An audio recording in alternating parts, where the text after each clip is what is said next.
If you ever had a brilliant idea ignored until someone with more credentials repeated it, if you ever been the problem solver who never gets credit for the solutions, if you ever felt like you had to be twice as smart just to get half the recognition, then Maya's story is about to be a trigger that every professional might have just experienced in some type of capacity. Because Maya wasn't just dealing with the imposter phenomenon, she was dealing with society's imposter phenomenon about her.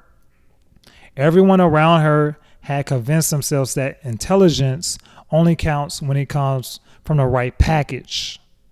And Maya spent years believing that too. So let's talk about Maya, y'all. Let's talk about Maya. So Maya's imposter phenomenon was different from everyone else's because hers was externally reinforced every single day. You got Jones' perfectionism, that was internal pressure. You got Williams' overcompensation, that was self-imposed performance. You got Tony's materialism, that was her personal insecurity. And then you had Lynn's avoidance, that was by her creative anxiety. But Maya's imposter phenomenon was the world literally gaslighting her about her own intelligence. See, this woman would come up with the solutions that Joan couldn't think of, demonstrate emotional intelligence that the therapist would envy, and then she would show strategic thinking that the MBA programs wish they could teach, and then watch everyone else act surprised when she said something smart. Like she wasn't intelligent, right? Like it was a shocking plot twist in some type of way. Coming from the assistant. She was an assistant. She worked for Joan. That's what she did. Being an assistant is a job title. It's not an IQ assessment. Maya wasn't any less brilliant because she answered phones. Everyone else was just less observant about recognizing her genius in working class packaging. See, Maya's coping mechanism was what I call hyper-competence with hidden worthiness issues. She would handle tasks that were way above her pay grade, solve problems that stumped her so-called superiors, and then even manage everyone else's entire lives while being treated like she was lucky to have a job. But here's what was tragic with Maya's patterns. She was constantly auditioning for respect that should have been automatic. She was performing intelligence for people who obviously that was less intelligent than she was, right? She was proving her worth to people who should have been paying her for her worth. How exhausting is that? Being the smartest person in a room, but having to convince everyone else that Drew Ashley's smart. How demoralizing is that? Having to constantly demonstrate your competence to people who couldn't competence their way out of a paper bag if you even gave them instructions.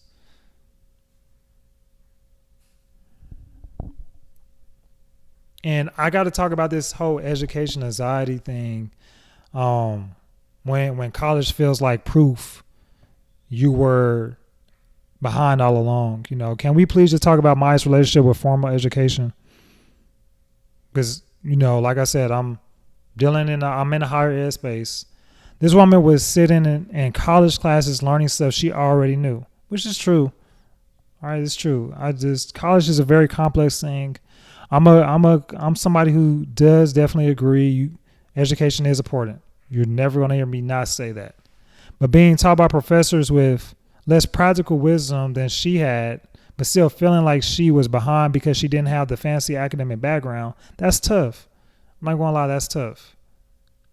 The way that she overprepared for every assignment, like she had to prove she deserved to be there. The way she panicked about grades like they were the whole all be all of her intelligence. The way that she compared herself to traditional students, which Maya was not a non-traditional student, who never had to choose between textbooks and groceries. It's a difference, right? That's not imposter phenomenon. That's an educational trauma that happens too commonly in the black community, but also in America. The system has convinced Maya that being intelligent only counted if it came from the right places, the right channels. If she spent years believing that her street smarts, her life experience, her practical wisdom were somehow less valuable than her classroom theories, her degree.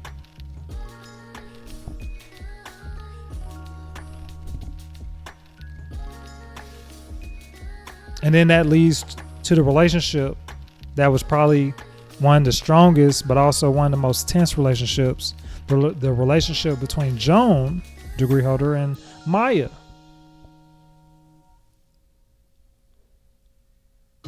Joan and Maya, what a dynamic, right? Because this is where the workplace imposter phenomenon gets real, especially with they friends, but then Maya working for Joan, because Maya would solve some of Joan's problems. She would come up with good solutions too, and then she would demonstrate leadership potential.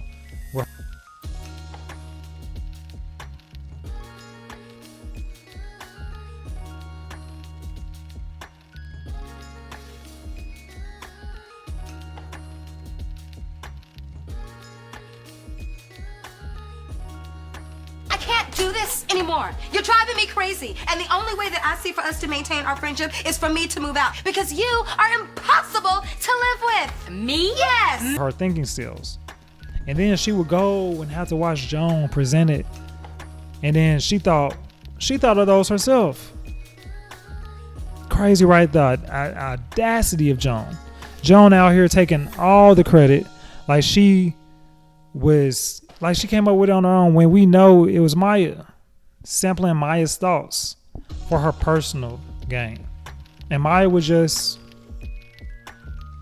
let it happen because she's been convinced that her ideas only matter when filtered through somebody else's fancier credentials. How many of you have been in Maya's position, doing the thinking while someone else gets the recognition, coming up with the solution while someone else gets the promotion, being the actual brain behind the operation while getting treated like you're just there to take notes? The world had convinced Maya, the society, that smart doesn't look like you. Here's what made Maya's imposter phenomenon tough. It wasn't just internal self-doubt, it was a society thing. Messaging, right? That intelligence belongs to people with certain backgrounds, certain educations, certain class promotions and positions. Maya had internalized the lie that the working class people are somehow less intelligent and less capable.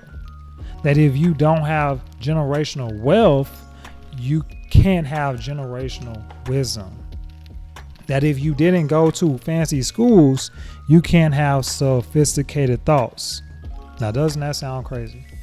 That sounds like nonsense to me, right? Maya was more strategic, more intelligent, you could argue, than Joan. More emotionally intelligent than William for sure. Even more practical intelligent than Tony. And then she was more consistently being more intelligent than Lynn. But she had been convinced that her intelligence didn't count because it didn't come with the right paperwork. I gotta go meet Maya. You know what I'm saying? I gotta go meet this girl. Or we could do a Zoom call like usual. But I'm going out there. I gotta go see Maya. And then Maya walks in the office like, oh, hell yes. Yes. What's up, Maya? You are wonderful. How you doing today? I read your book. It was wonderful. It was great. You are inspiring. Oh, hell yes. Yes. Nice to meet you. Take a seat. Maya,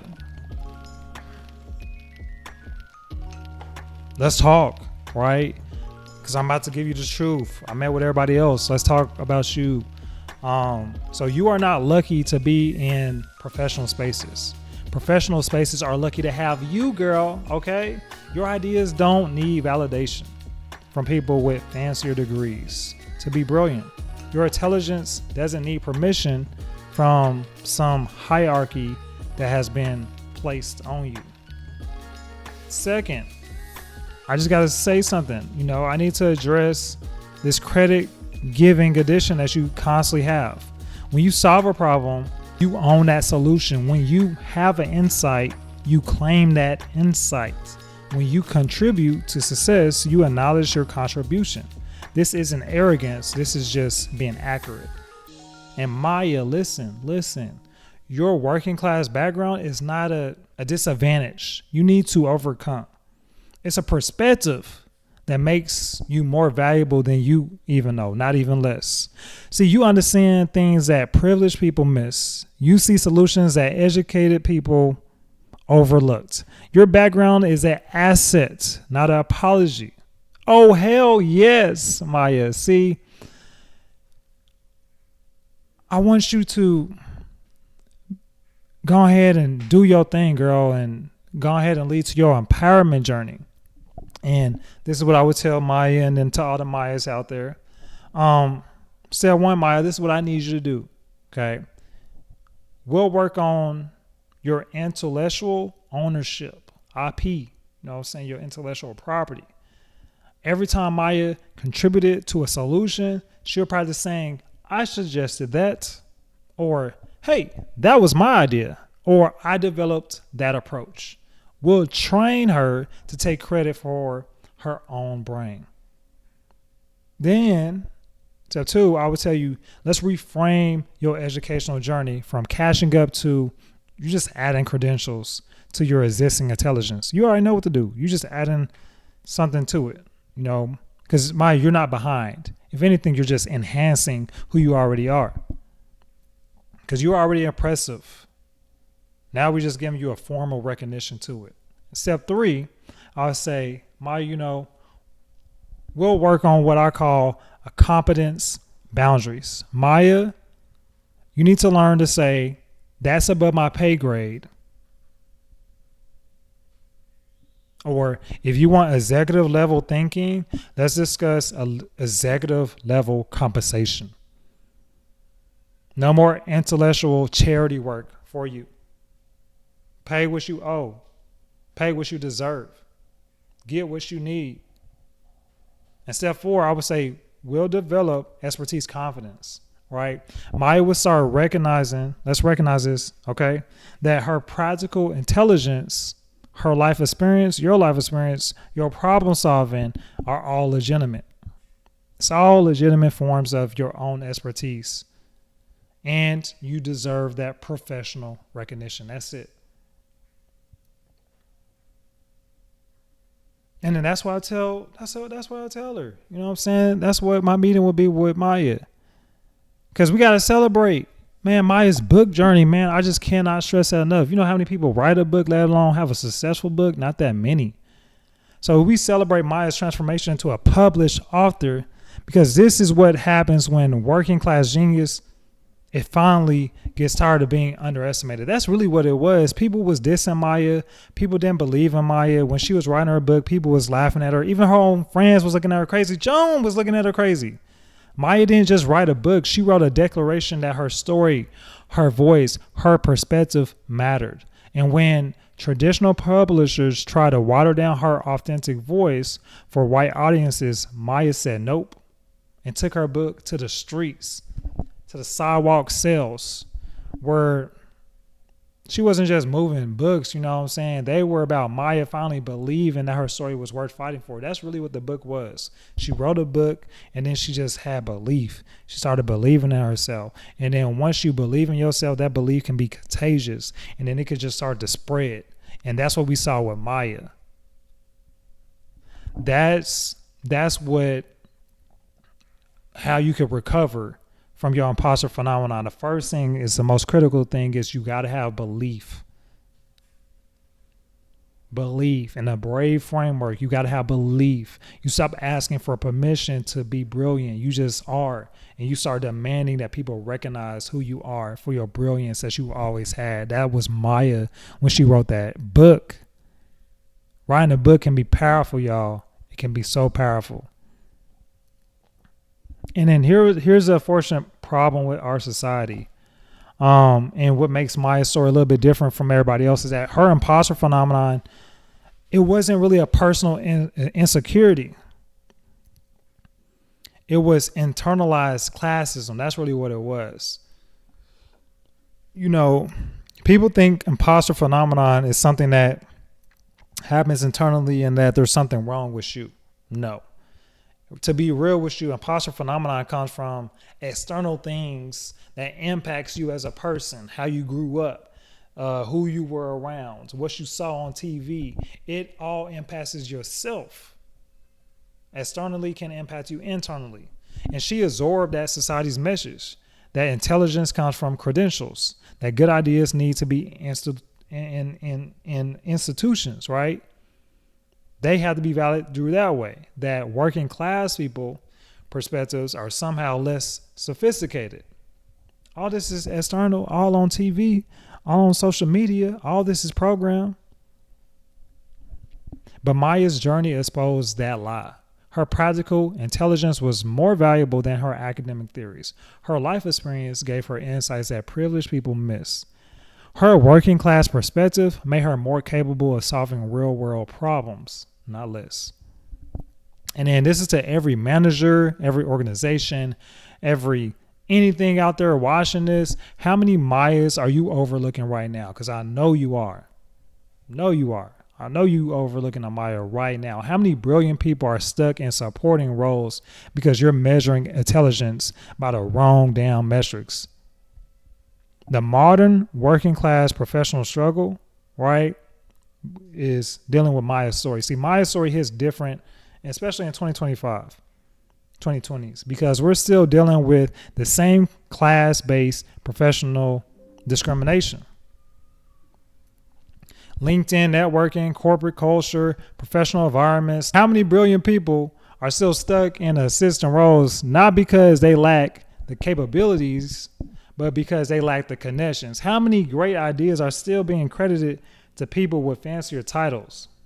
How many working class voices are still being filtered through privileged platforms? See, Maya taught me that intelligence isn't distributed based on background. See, brilliance doesn't require credentials. Good ideas don't need to be in institutions. They don't have to be approved by them to be valuable.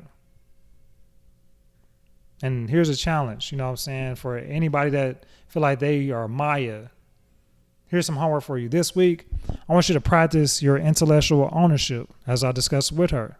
Next time you have an insight, solution, or idea in a professional setting, speak on it first. Voice your truth. I can't stress this enough. This is my BRAVE framework. I've dedicated so much research to this as far as how to get rid of imposter phenomenon through the BRAVE framework. If y'all are interested in the BRAVE framework, just go to the website. You could download it, please. But you got to voice your truth. You got to speak up first, all right? Don't wait for somebody with a fancier credential to validate your thinking. Lead with your intelligence first. And then stop apologizing for your ideas, all right? Stop giving yourself an excuse by saying, I might be wrong, but stop doing it. Stop waiting for permission to demonstrate your capabilities. Your intelligence doesn't need anyone's approval to just be real and valid. And if you are a Maya in this situation where your capabilities exceed your role, start documenting your contributions. Keep track of everything. Keep that trail. Keep the track of the problems that you solve and the ideas that you are generating, improvements that you suggest. This is your evidence. Everybody else has been saying their evidence. This is your evidence. All right? Build your evidence of your value so when opportunities do arise, you have proof to what you bring. Here's what Maya's entire journey teaches us, and it definitely taught me. Your intelligence is not dependent on other people's recognition. Your worth is not determined by your job title. Your capabilities are not limited by your background. Your working class wisdom is genius. To every Maya, if you're watching this, every brilliant person who's been underestimated, overlooked, or even undervalued, stop waiting for permission to be smart. Stop apologizing for your damn intelligence. Stop dimming your own light to make privileged people feel comfortable around you. You already know you're brilliant. You already know that you're capable. You already know that you deserve better recognition than everybody else in the room. What you need now is the courage to demand it, the confidence to claim it, and the commitment to stop accepting less than your worth. Man, your worth is not your performance, and your value is not your validation. Your intelligence is not your insecurity. You already have what it takes to succeed. Probably already in position already. You just need to believe in it. Then I need you to claim it. And then stop letting fear or the society or even your own anxiety convince you otherwise. So I just want to say thank you. Thank you if you have made it to the end of this video. Thank you for taking this journey with me. I have loved to look at Girlfriends. It's a great, funny show. But the characters are top notch. And I just had to talk about them because all of us can probably learn something from Girlfriends. As y'all can see, my voice is getting tired. Please like the video. Please share the video. I hope that y'all take something from this. And if not, thank y'all for looking at this. If you want to look at some other videos, I have looked and broken down some other sitcoms that I deeply enjoyed. If you got any other recommendations I should look at, please let me know in the comments. And once again, thank y'all. I appreciate y'all. I'll see y'all on the next one.